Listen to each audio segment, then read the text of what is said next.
pasintabi sa lahat ng mga kumakain. Mga kapordoy, tingnan nyo, pasimple lang tong isa dito. Yun o, sa loob o, laki ng inano niya, yun o. Akala mo tumatay lang, pero naglabas na ng mga bulate. Yun o. Sa gilid sa kaliwa, meron din, laki yun. Grabe, huling-huli sa CCTV na cellphone ko.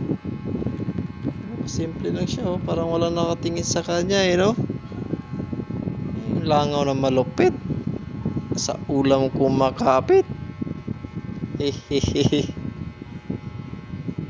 Yan, kaya kayo, mapagkain nyo, pag may mga tira, patakpan nyo agad, mga kapordoy, para iwas sa sakit. Hirap na sa panahon ngayon. Pero yan, pagkain sana namin sa aso yan.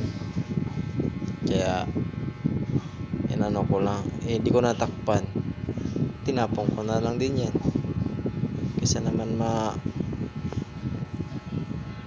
masira lalo siya ng aso ko. Kaya ingat sa lahat, God bless, peace.